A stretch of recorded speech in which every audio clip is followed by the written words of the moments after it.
श्री शिवाय नमस्तुभ्यम दोस्तों, हर हर महादेव। कैसे हैं आप? आशा करती हूँ सब ठीक होंगे और सुरक्षित होंगे। दोस्तों, आज की वीडियो में हम जानेंगे कि 5 बेलपत्री का उपाय आपको किस तरह से करना है और कैसे करना है। ये उपाय दोस्तों किसके लिए किया जाता है, पूज्य गुरुदेव की कथा सुन करके और समझ करके बहुत सुंदर तरीके से, बहुत अच्छे से समझाऊंगी दोस्तों। अगर ये उपाय आपकी समझ में ना आए तो आप कमेंट करके पूछ लेना, लेकिन मैं दोस्तों बहुत अच्छी तरह से समझाऊंगी। ये उपाय बताया है पूज्य गुरुदेव ने कि अगर आप गरीब उड़ा की जिंदगी जी रहे हो या गाड़ी रिक्शा ठेला चला रहे हो और आपके पास खाने को भी कुछ भी नहीं है, बहुत गरीबी की जिंदगी जी रहे हो और धन दौलत से बहुत परेशान हो, बहुत दुखी हो, बहुत कष्ट में हो, तो आपको प्रत्येक महीने की शिवरात्रि पर एक उपाय करना है। पूज्य गुरुदेव कहते हैं आपके घर के सभी सदस्यों को ये उपाय करना चाहिए, क्योंकि ये नियम दोस्तों 12 महीने की शिवरात्रि आपको ये उपाय करना है। कोई ना कोई तो आपके घर में रहेगा जो कि इस उपाय को कर सकेगा। जैसा ऐसा कभी कभी हो जाता है कि कभी कोई कहीं चला जाता है शिवरात्रि पर, कभी कोई कहीं चला जाता है, तो अगर सभी लोग करेंगे इस शिवरात्रि को तो किसी ना किसी का तो एक क्रम पूरा होगा। तो दोस्तों, पूज्य गुरुदेव हमेशा कहते हैं सभी को करना है इस शिवरात्रि को, सभी को करना है हर महीने की 12 महीने की शिवरात्रि। ये उपाय 5 बेलपत्री का और 5 स्थान किस प्रकार से करना है, चलिए जानते हैं।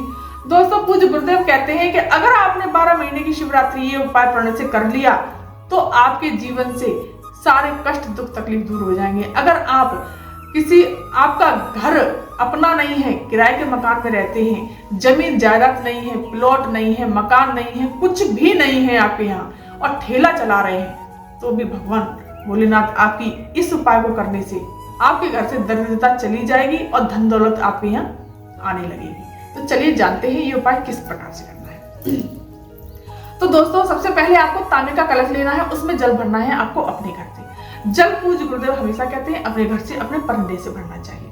जल को अपने घर से भरने के पश्चात आपको इसमें थोड़ा सा मीठा डालें, थोड़ा सा गंगा जल डाल लीजिए।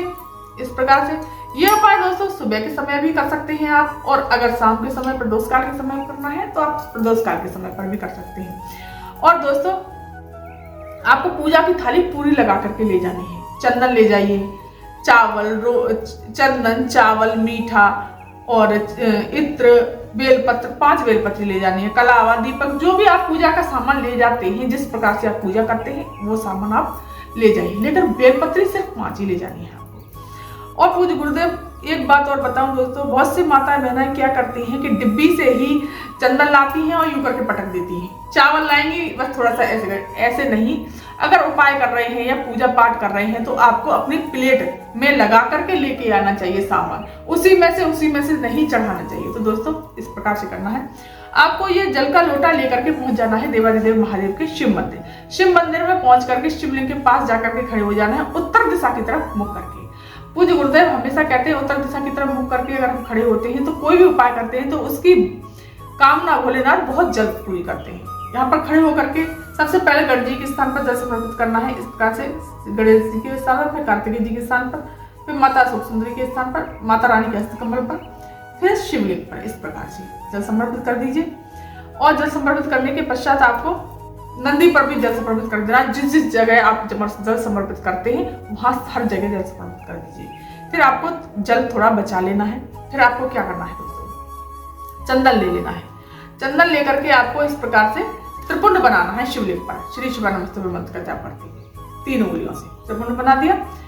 गणेश जी के स्थान पर लगा दीजिए, कार्तिकेय जी के स्थान पर लगा दिए, माता सुख सुंदरी के स्थान पर लगा दिए, माता रानी का हस्तकमल पर लगा दीजिए। जहां जहां आप टीका लगाते हैं नंदी पर भी इस प्रकार से तिलक कर दीजिए।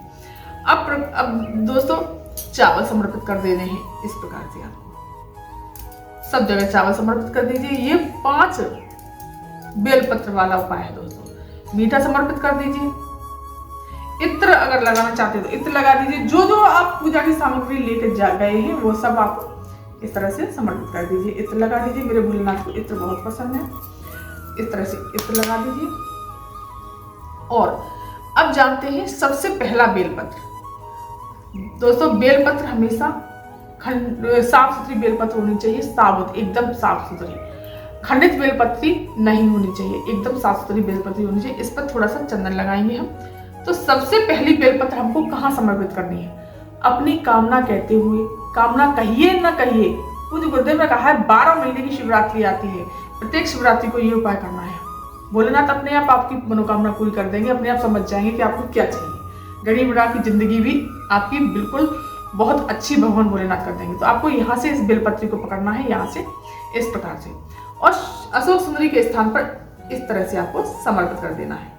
डंडी का मुख जलाधारी की तरफ, पत्ती का मुख शिवलिंग की तरफ, इस तरह से समर्पित कर देना है पहला बेलपत्र यहाँ।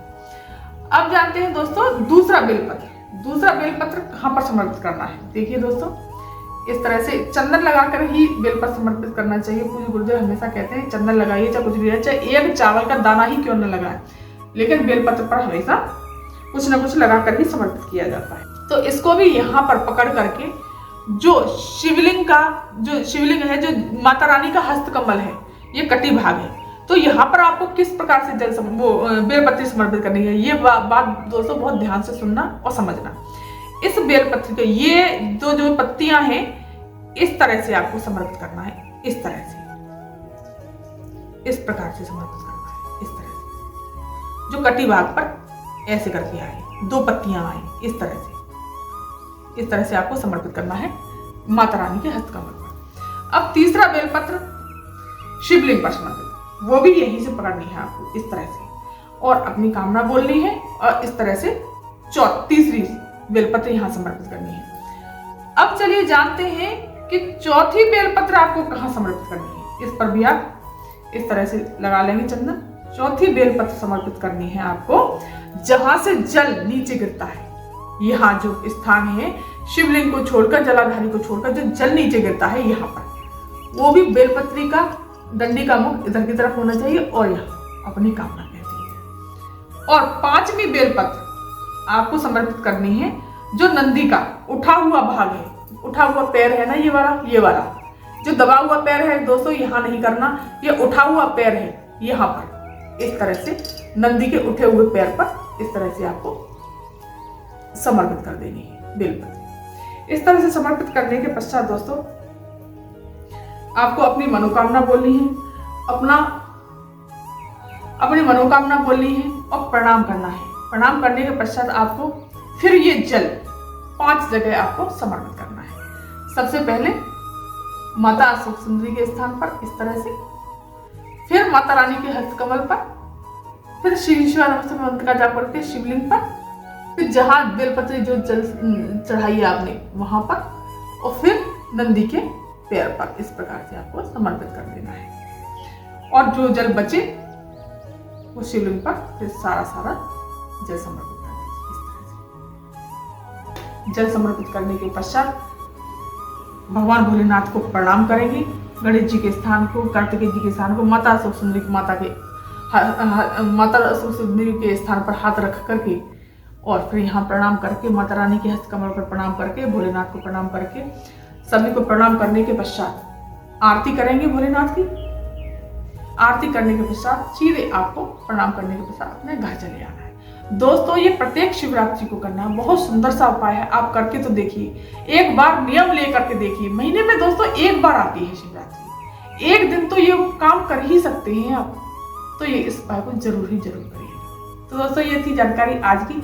अगर ये जानकारी आपको अच्छी लगी हो, पसंद आई हो, तो चैनल को सब्सक्राइब कीजिए, वीडियो को लाइक कर दीजिए, और कमेंट में श्री शिवा नमस्ते अवश्य लिखिएगा। धन्यवाद।